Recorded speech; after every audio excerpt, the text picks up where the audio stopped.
Hey everybody, movie reviewer next door here, and I'm back with another review. This time I saw Shooter.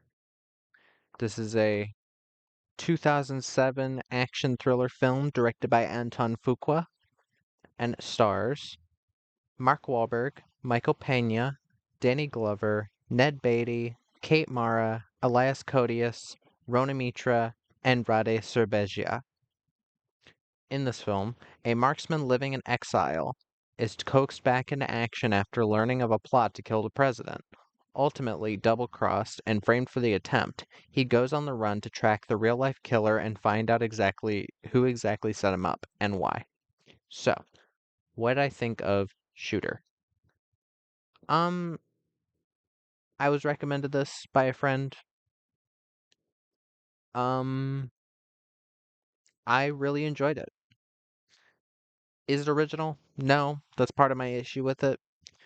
But, um, it's definitely fun action movie entertainment, and the fact that there are quotes here saying a smart, sharp action thriller in the tradition of Bourne Identity pisses me off since I hate Bourne Identity.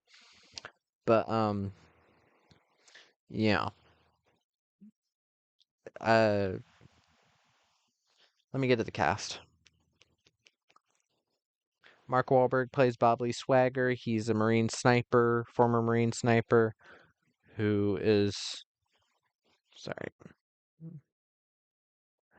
who is supposed to like fake a separate attempt on the president's life in order to stop the actual assassin from killing him. Um, that he gets framed for the assassination attempt.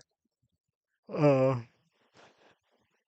I think Mark Wahlberg does very well in this role. I've always enjoyed him as an actor. Um, I think he handles the action very well. Michael Pena plays Rick Memphis, an FBI agent. Sorry, I don't know why my color is. For some reason, my camera's messing up. Um, Michael Pena plays Nick Memphis. He's an FBI agent that's like trying to help him out or trying to find out what's going on because he sees some things are off. I've grown to like Michael Pena more and more ever since seeing End of Watch. I've gained a lot of respect for him acting wise, and I like him here.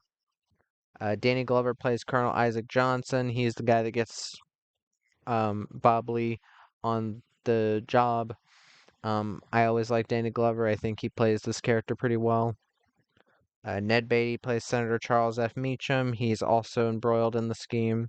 Ned Beatty is always fun to watch, no matter what he's in, except for the the Mountain People movie. I forgot what it's called. It's gonna drive me fucking crazy. Deliverance, yeah. I'm not a fan of Deliverance. Uh, Kay Mara plays Sarah Fenn, who's the former wife or the widow of Bob Swagger's comrade in the Marines. Uh, I didn't mind her.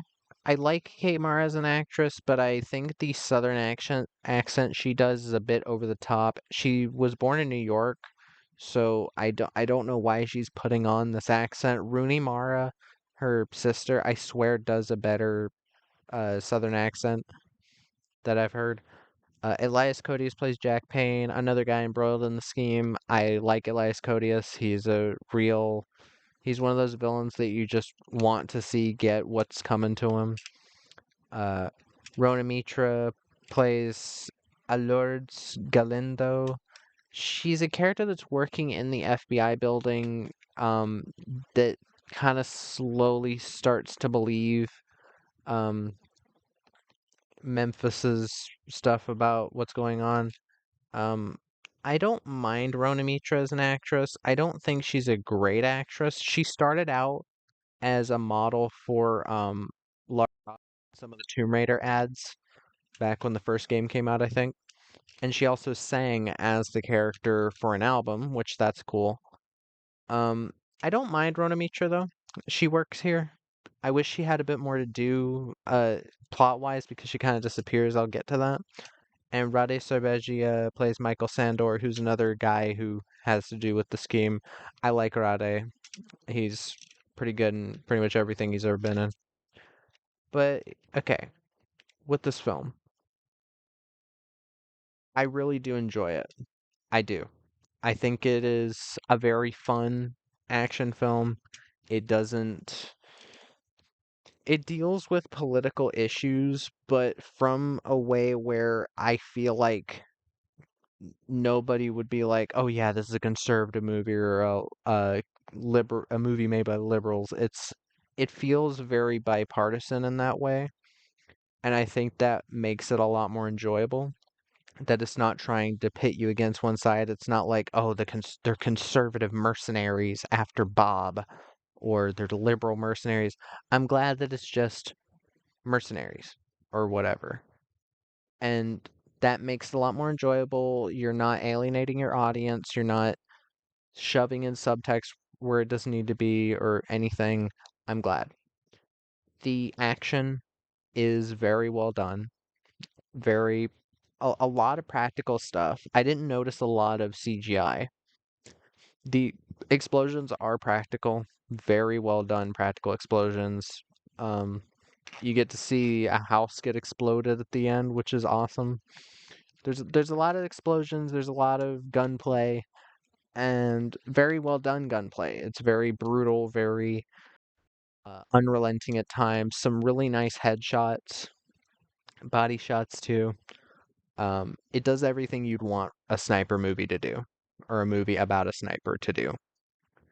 Um, the score from uh freaking Mark Mancino, it was decent enough. I didn't remember a ton from it, but it at no point did it feel disruptive of the movie itself. Um, Cinematography wise, the fact that this thing on the back compares this to the Bourne Identity, this has a million times the cinematography that the Bourne movies ever had. Because I don't remember any shots from the Bourne films. The highest rating I ever gave any of the Bourne films were the last two, which I gave eights, which I enjoy. Now, the reason I did that, just a quick reasoning, uh, the fourth one, Born Legacy, introduced a character that I gave a shit about, or rather than Jason Bourne, and the fifth one, literally titled Jason Bourne. While yeah, it's kind of the same thing again, where it's like they're trying to frame Jason Bourne for all this shit. It was still fun, and the camera work never got to the insanely horrible shaky cam shit that the other films did. But to even say in the tradition of that here, this film is better than all of them. Even like they say in the tradition, I'm guessing because it's like a wrongly accused man running from the cops or running from secret agents and shit. But there are so many movies like that, and Born Identity is not the first film, neither will it be the last to do that. But one of the things I will say against this film, the plot is something you've seen before. It's not exactly original. And that's kind of what's holding it back. Alongside this, I wish there was a little bit more action because this film in the first half doesn't have a lot. It takes a good 30 minutes, I think, to get to the main dilemma of the film, and it's a 2-hour film. And from there, there's like a chase sequence, but I don't remember there being any like gunfights and shit until an hour in. So I guess if you're okay with the whole like slowly getting into a thing, that'll be fine. But with a film like this where the plot isn't that original or it's not really doing anything that new with its plot, twist wise even, because there's no twist as to who is behind everything. You kind of just know from the beginning. So there's not even like the guessing game of, ooh, is this person in it on it? Is this person that we've known the whole time in on it? It's just, oh, this person's in on it from 30 minutes in. So I if I can get on it about anything, it's that the plot is pretty whatever. It is based on a book. I've never read the book. I don't read a lot of books, but the book sounds kind of generic. And I will say that is a big part of it. The plot is very generic. Uh, it's your typical like, oh, they get this guy in for one last job, they screw him over on the last job, and he's running from everybody, and then by the end he exposes this big conspiracy. And I love a good conspiracy movie. I do. I love conspiracy theory shit. But yeah, I wish they would have done something here to spice it up a bit. Another thing, certain characters, especially Rona Mitra's character, just kind of disappear for the last 30 minutes of the film. And her character was kind of a big part of the plot with how she helped Michael Pena's character.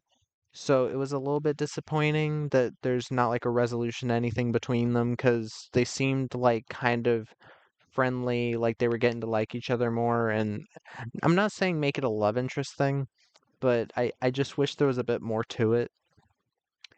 And the ending, I like the ending. I think it is a tiny bit of a surprise that they went through with this. I thought they were going to go with a kind of different thing, but the ending works. Um, doesn't take a that okay. The ending is fun. I will say the ending is fun, but I wasn't expecting it. But again, the main thing I could see is if somebody wanted a movie with a more original plot, I could see their enjoyment of this being hindered a little bit. But overall, I think it works if you're looking for a. I wouldn't even say this is underrated. It has a 7.1 on IMDb. It's a pretty well regarded film for sure. Um, a- and yeah, would I watch this again? Sure. In the future, probably. But I have so many movies to get through. I have these on the other side of the computer, um, just like lined up day by day. But yeah, um, yeah, I did enjoy this. I hope others will too. And yeah, that's a shorter review than usual. But yeah, that was my review of The Shooter. If you've seen or excuse me, Shooter. If you've seen the film, let me know what your thoughts are in the comments down below. If you have any recommendations, put them down there as well. And movie reviewer next door, out.